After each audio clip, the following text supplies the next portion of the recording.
आप सभी लोगों को नमस्ते, नमस्कार। आप सभी लोगों का स्वागत है सानिध्यम योग में। घेरंड संहिता के व्यवहारिक सत्र का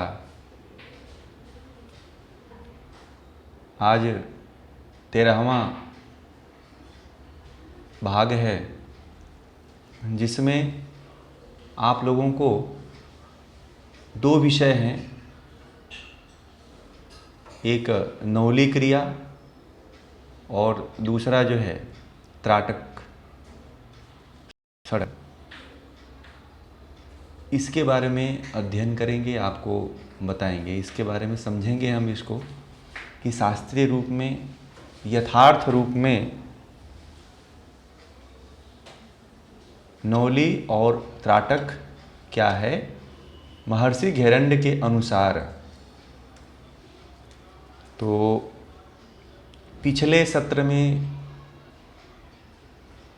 जो हमने पढ़ा था उसके बारे में थोड़ा सा आपको रिपीट कर दें कि आपने नेति क्रिया का अध्ययन किया था और स्थल बस्ती, इन दोनों को अध्ययन किया था, समझा था, जाना था।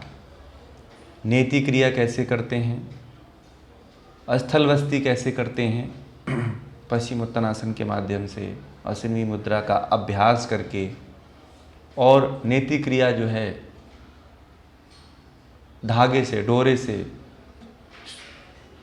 सूती वस्त्र के उसका डोरा बना करके, धागा बना करके उससे सूत्र नेति का अभ्यास करते हैं। ये शास्त्रीय रूप से आपने कल अध्ययन किया था। अब जो षटकर्म का चौथा भाग है नौली। नौली को घेरंड संहिता में लौलिकी भी कहा जाता है, लौलिकी नाम से भी जानते हैं। अगर कहीं लौलिका है तो आप उसे नौली ही जाने। ऐसा भ्रम नहीं पालना है कि लौलिकी अलग है कुछ, नौली कुछ अलग है, ऐसा नहीं मानना है। आपको नौली या लौलिकी आ जाता है पढ़ने को, सुनने को, परीक्षा की दृष्टि से या फिर कोई अलग दृष्टि से, तो आप उसको नौली ही मानेंगे। अब इसका हम प्रारंभ करेंगे। इसमें नौली क्रिया में, नौली षटकर्म में महर्षि घेरंड ने केवल एक ही श्लोक में पूरे नौली क्रिया को पूरा कर दिया है। बाकी बहुत से पुस्तकों में इसके मध्यमा नौली, वाम नौली, दक्षिण नौली, फिर भ्रमर नौली, इस तरह की व्याख्या विद्वानों के द्वारा मिलती है, योगियों के द्वारा पढ़ने और सुनने को मिलता है। महर्षि घेरंड ने जो घेरंड संहिता में बताया है उसी को हम यथार्थ रूप में जानेंगे कि नौली कैसे करते हैं और नौली क्या है। घेरंड संहिता में नौली के कोई प्रकार नहीं हैं। जैसे आप बहुत से पुस्तकों में पढ़े होंगे कि नौली के 4 प्रकार हैं, मध्यमा नौली, वाम नौली, दक्षिण नौली और भ्रमर नौली। तो उसको आप क्रिया के लिए आधुनिक युग में प्रयोगात्मक रूप से करने के लिए जानें, जो प्रचलन चल रहा है उसके अनुसार उसको समझें। परंतु जो शास्त्रीय है, जो शास्त्र में जैसा वर्णन है उसको जानना अति महत्वपूर्ण है। इसलिए जानना जरूरी है, मूल से जुड़ के रहना जरूरी है। मूल को पकड़ के रखेंगे तो आपकी जितनी भी शाखाएं निकलेंगी, जितने भी तरह की शाखाएं इसमें से निकल जाएंगी, वो शाखाएं बाद में टूट सकती हैं, कभी जाए कोई तूफान आ जाए तो वो शाखाएं इधर उधर हो सकती हैं। जो मूल है वो वैसे का वैसे ही रहेगा, इसीलिए मूल को पकड़ के रखिए। बहुत से विद्यार्थी हैं, बहुत से पढ़ने वाले हैं, उनसे पूछा जाता है कि गैरण्य संहिता में नवली के कितने प्रकार हैं, तो वो परीक्षा में और बताने में भी यही बता के आते हैं कि 4 प्रकार है। महर्षि गैरण्य ने अपने गैरण्य संहिता के श्लोक में कहीं वर्णन नहीं किया हुआ है कि नवली क्रिया जो है 4 प्रकार की होती है। हाँ, हठ योग के दूसरे शास्त्रों में अगर वर्णन है तो आप उस शास्त्र के अनुसार ही जानिए कि ये इस शास्त्र में कहा गया है।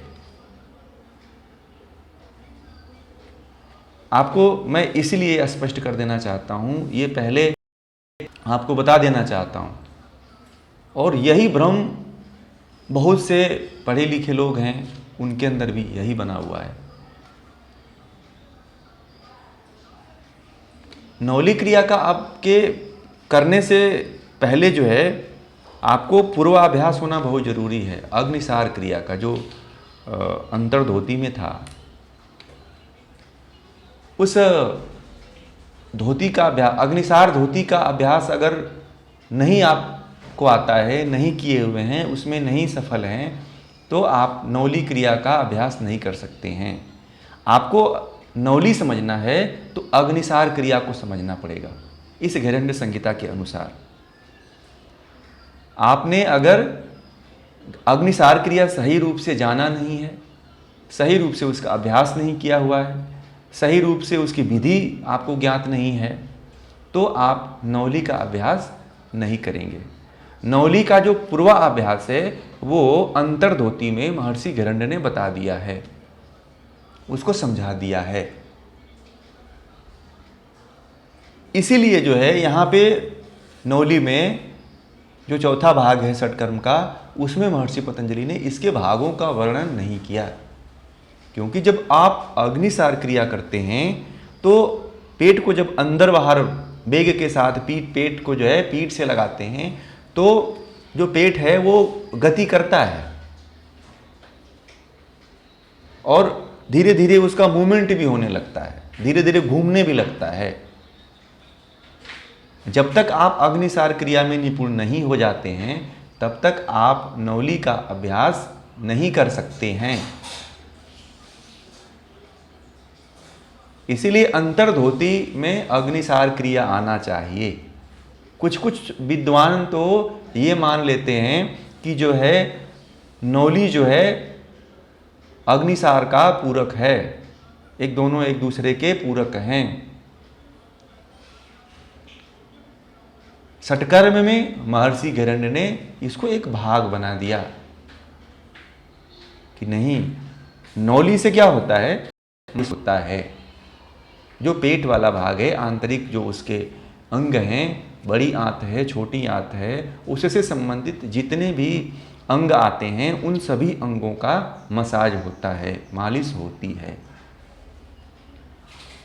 ये आपको पहले जानकारी होना चाहिए कि नवली का संबंध किस धोती से है। बहुत लोगों को ये पता नहीं होता है। कभी कभी प्रश्न पूछ दिया जाता है कि नवली किस धोती से संबंधित होती है, तो बहुत लोगों को पता नहीं होता है। नवली वही कर सकता है जो अग्निसार क्रिया में पूरी तरह से निपुण हो चुका हो, अग्निसार क्रिया को पूरी तरह से सिद्ध कर चुका हो। वही व्यक्ति जो है अग्निसार क्रिया का सही तरीके से विधि पूर्वक अभ्यास कर सकता है, सीख सकता है और इसके लाभ को प्राप्त कर सकता है। तो ये रहा नवली करने से पहले उसकी भूमिका जानना जरूरी था आपको, इसीलिए मैंने इसको यहाँ पे रखा। दूसरी चीज, अब हम सूत्र के माध्यम से, श्लोक के माध्यम से इसको जानेंगे। तो 52वें श्लोक में महर्षि गैरण्य ये कह रहे हैं मैं इस श्लोक को पढ़ रहा हूँ, आप लोग भी ध्यानपूर्वक सुना करें। अमंद वेगेन तुंदम भ्राम ए दुभ पार्श्वयो सर्वरोग रोगान्नि हंतीह देहानल विवर्धनम। यानी कि महर्षि घेरंड ये कह रहे हैं कि प्रबल अमंद वेगेन, बहुत तीव्र गति से, अमंद वेगेन प्रबल वेग से पेट के दोनों पार्श्वों को, पार्श्व मतलब दो, पेट के में देखिएगा आप, जब पेट, हर किसी का पेट जो है दो हिस्सों में बटा होता है, यानी कि एक लेफ्ट वाला और एक राइट वाला, दायां पार्श्व और बायां पार्श्व। तो अब ये कहते हैं कि दोनों पार्श्व जो हैं, दोनों भागों को प्रबल गति से क्या करना है, घुमाएं। चारों तरफ घुमाने की बात कह रहे हैं इस श्लोक में कि पेट के दोनों पार्श्वों को, यानी कि एक साइड में इधर होता है, किसी का पेट देखिएगा आप दो पार्श्वों में बटा होता है, वो सामने चमड़ी के ऊपर जो है वो दिखाई देता है उसका, और जिनका पेट बढ़ गया है उनका तो पता ही नहीं चलता है, फिर तो बड़ा वो गोल नुमा दिखाई देता है, उसमें नहीं पता चल पाता है। जो स्लिम हैं, जिनका पेट नहीं बढ़ा हुआ है, उनका पेट समझ में आता है कि दो भाग उसके दिखाई देते हैं। जिनका पेट बढ़ा हुआ है वो नौली क्रिया तो नहीं कर सकते हैं, बहुत ही उनको अभ्यास की आवश्यकता होगी अग्निसार क्रिया के द्वारा, फिर नौली क्रिया का थोड़ा मोड़ा अभ्यास कर सकते हैं, या उनका पेट कम हो गया, वजन कम हो गया शरीर से, तो नौली का अभ्यास कर पाएंगे। तो वही महर्षि घेरंड कर रहे हैं कि बहुत ही मतलब कि प्रबल वेग से पेट के दोनों पार्श्वों को, साउंड बंद कर लीजिए आप महावीर जी, प्रबल वेग से पेट के दोनों पार्श्व जो हैं, दोनों भागों को घुमाना, यह नौली क्रिया है, नौली सटकर्म है। इसे ही महर्षि घेरंड ने कहा कि यह नौली सटकर्म है। अब कभी आता है कि अमंद वेग, यानी कि बहुत ही तीव्र गति से, प्रबल गति से दोनों पेट के दोनों पार्श्वों को घुमाने की बात कह रहे हैं। तो जब भी आपको ये शब्द आता है, ये घेरंड संहिता में नौली क्रिया की बात जब भी आए आपको, तो आपको यही याद रखना है कि महर्षि घेरंड ये कह रहे हैं कि पेट के दोनों पार्श्वों को, दोनों भागों को अमंद यानी कि प्रबल गति से चारों तरफ घुमाना है, यही जो है नौली क्रिया है। केवल इसकी बात करते हैं महर्षि घेरंड जो है, वो जो है मध्यमा नौली की बात नहीं करते हैं, वो दक्षिण नौली की बात नहीं करते हैं, वाम नौली की बात नहीं करते हैं, ना ही भ्रमर नौली की बात करते हैं। वो तीव्र गति से, प्रबल गति से पेट के दोनों हिस्सों को घुमाने की बात करते हैं, और इसी को वो नौली कहते हैं। फिर अब क्या होता है, ये तो नौली की क्रिया विधि हो गई। अब इसका जो दूसरा नीचे का सूत्र है, उसमें कह रहे हैं कि सर्वरोग, यानी कि सब नौली क्रिया के करने से, नौली क्रिया के अभ्यास से सभी रोगों का नाश होता है। फिर कह रहे हैं कि नाश भी होता है और जठर नाल यानी कि जठर अग्नि बढ़ती है। जो आपको जठर अग्नि जो बार बार इसमें जो है जठराग्नि की बात ही सभी धोतियों में आती है, लगभग सभी धोतियों में जठराग्नि आ ही जा रहा है। तो क्या हो रहा है, जब सभी रोग नष्ट हो जाते हैं तो ही जो है जठराग्नि बढ़ती है। जठर अग्नि सही नहीं है तो समझिए आपके पेट में बीमारियां होंगी, बड़ी बड़ी बीमारियां होंगी, क्योंकि जठराग्नि प्रदीप्त नहीं रहेगी तो क्या होगा, भोजन का पाचन नहीं होगा, अपच होगा, अजीर्ण होगा, गैस बनेगा, एसिडिटी, हाइपर एसिडिटी, ये जो सभी बीमारियां उभर करके सामने आएंगी। ये किसके कारण होता है? जठर अग्नि के मंद होने के कारण होता है। तो इस क्रिया को करते हैं तो जठर अग्नि तीव्र हो जाती है। अब ये अर्थ हुआ इसका। और जो महर्षि घेरंड ने अपने शास्त्र में, अपने घेरंड संहिता में इसको बताया है। अब जो है, अब इसको हम समझेंगे, इसकी व्याख्या करेंगे कि सबसे पहले जो है एक शब्द आया है नौली। लौलिकी क्या होता है? नौली होता है ना, लौलिकी। लौलिकी जो है, नौली लोल शब्द से बना हुआ है। नौली, लौलिकी मतलब नौली, यह जो है लोल शब्द से बना हुआ है, जिसका अर्थ होता है उत्तेजना पूर्वक, किसी को भी उत्तेजना पूर्वक घुमाना। लोल मतलब, जैसे आप लोग फिजिक्स पढ़े होंगे तो उसमें एक दोलन आता है। जब हम पृथ्वी के गुरुत्वाकर्षण शक्ति की माप करते हैं तो उसमें एक यंत्र आता है दोलन। तो दोलन ऐसे करते हैं, लोलक वो घूमता रहता है। अब वो जो है एक ही दिशा में घूमता है, तो उसको दो, यानी कि दो ही दिशा में घूमता है, इसलिए उसे दोलन कहते हैं। और ये जो है नौली जो है लोल, यानी कि चारों दिशा में घूमती है, इसीलिए इसको नौली कहते हैं। अब इसके अर्थ को आपको स्पष्ट रूप से जानना चाहिए कि नौली क्यों पड़ा इसका शब्द, नौली किसको कहते हैं। तो नौली जो है, लौलिकी जो है, नौली शब्द आई, नौली के बाद जो है लोल शब्द आया। लोल से जो है चारों तरफ, और जो आप भौतिक विज्ञान में पढ़ते हैं, फिजिक्स में पढ़ते हैं, दोलन, यानी कि एक तरफ से दूसरी तरफ, दो ही तरफ गति कर रहा है तो उसे दोलन कहा जाता है। और मतलब लोल यानी कि चारों तरफ जो घूम रहा है उसको नौली कहते हैं। तो शब्द से भी आपको स्पष्ट होना चाहिए कि नौली का मतलब चारों तरफ घुमाने से है। कभी भी आप नौली शब्द आता है, अगर आपको सुनने को, समझने को योग के शास्त्र में, तो आप घेरंड संहिता के परिप्रेक्ष्य में अगर सुनने को मिलता है तो आप उसका अर्थ जो है घुमाने से ही लेंगे। बाकी बहुत से आते हैं ऐसे, इसको ऐसे नहीं लेना है। दूसरी चीज आता है लौली के बाद जो है अमंद वेग, बहुत प्रबल वेग से इसको घुमाना है, तेज गति से इसको घुमाना है। तो तेज गति से तब वही व्यक्ति घुमा सकता है जो स्वस्थ हो, जिसका पाचन तंत्र सही हो, अल्प आहारी हो, यानी कि आधा पेट भोजन करने वाला हो, पेट बड़ा न हो, बीमारियों से रहित हो, योग साधक हो, वही इसका अभ्यास कर सकता है।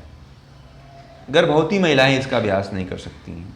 जो महिलाएं हैं वो भी इसका अभ्यास न करें तो अच्छा रहेगा, क्योंकि महिलाओं का जब पीरियड्स, मासिक धर्म आते हैं तो उनके शरीर में बहुत से परिवर्तन होते हैं, और हर महीने जो है महिलाओं की जो नाभि होती है वो टल जाया करती है, अपने स्थान से जो शरीर का जो केंद्र बिंदु होता है वो हट जाया करता है।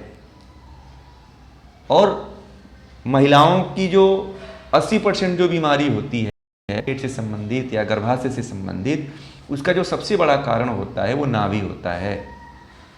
नाभि का इधर उधर हट जाना ही सभी बीमारियों का कारण होता है। इसलिए महिलाओं को ये क्रिया नहीं करनी चाहिए। हाँ, अगर वो बालिका है, बालावस्था में है, अगर वो उसके अभी पीरियड नहीं शुरू हुए हों, रजोनिवृत्ति हो गई हो, यानी कि मेनोपॉज के स्तर पे जो महिलाएं पहुंच गई हैं, वो कर सकती हैं इसका अभ्यास। बाकी जो बीच की महिलाएं हैं, शुरुआत वाली और बीच वाली, मेनोपॉज से पहले वाली, उनको ये अभ्यास अभी नहीं करना चाहिए। क्यों? क्योंकि गर्भाशय में, गर्भ में, शरीर में हार्मोन्स के द्वारा बहुत से परिवर्तन होते हैं, और इस परिवर्तन के कारण बहुत सी बीमारियां भी उत्पन्न होती हैं। उस समय अगर आप इसका अभ्यास कर दिया तो लाभ के सिवा हानि हो सकता है। तो महिलाओं को इसका अभ्यास वर्जित है। अग्निसार क्रिया कर सकते हैं। अग्निसार वैसे महिलाओं को जो योग का अभ्यास है वो या तो शुरुआत में कर लें या रजोनिवृत्ति के बाद करें तो बहुत बेटर है, बहुत अच्छा रहेगा। ये जो षटकर्म में ये नौली क्रिया है उसका, बाकी और अभ्यास तो कर सकते हैं। फिर जो है अब इससे एक बात कही कि सभी रोगों का नाश हो जाता है। अग्निसार क्रिया जब नौली क्रिया करते हैं तो सभी रोगों का नाश इसलिए होता है कि जो छोटी आंत है, बड़ी आंत है और भी जो भी हैं उससे संबंधित, पेट से संबंधित, वो सभी का अच्छी तरह से मसाज हो जाता है, मालिश हो जाता है। और जो उनमें अवशिष्ट पदार्थ बैठे रहते हैं, जमे रहते हैं, या चर्बी है या फैट है या दोष हैं, वो सभी जो है मसाज के द्वारा उनके सेल्स का या तो टूट करके बाहर निकल जाते हैं, स्वेद के द्वारा, पसीने के द्वारा, मल के द्वारा, रक्त के द्वारा, है। इस तरह से उनका क्षरण हो जाता है और शरीर धीरे धीरे पुनः रिजनरेट हो जाता है। जो उनके सेल हैं, जो सेल का एक जगह जो है इकट्ठा हो जाना, सेल का एक जगह मानी कोशिकाओं का एक जगह इकट्ठा हो जाना, कोशिकाओं का एकदम टूट जाना, ये भी सही नहीं है। सामान्य रूप से जैसे स्वस्थ रूप से जो गति होती है वैसी गति होती है तो आप जीवन पर्यंत स्वस्थ रहेंगे। सेल बहुत ज़्यादा इकट्ठा नहीं होना चाहिए। सेल इकट्ठा होते हैं तो लेयर बाय लेयर एक परत बनाते चला जाता है और शरीर बढ़ती चली जाती है, चर्बी की शरीर बनती चली जाती है, चर्बी शरीर में इकट्ठा होने लगता है। इसीलिए इन क्रियाओं को करने से जो चर्बी है, जो फैट है, जो कफ है, जो श्लेष्मा है, जो अन्य समस्याएं हैं, वो उनका जो है निवारण हो जाता है नौली क्रिया के। तो ये और जठराग्नि जो है हमेशा के लिए प्रदीप्त हो जाती है।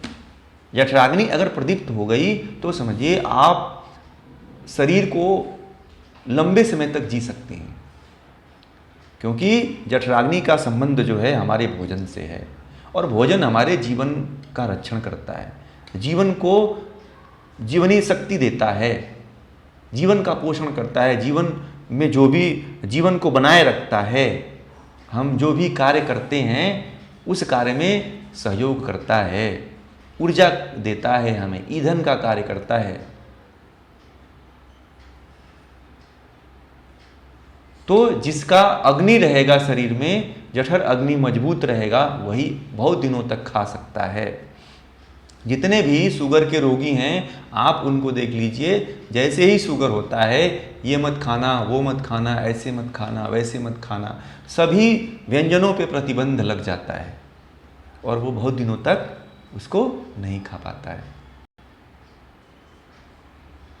और धीरे धीरे उसकी इच्छा जो है मरती चली जाती है, यानी कि भोजन में भी रुचि उसकी धीरे धीरे समाप्त होने लगती है और उसका भोजन कम हो जाता है, शरीर को पोषण नहीं मिलता है।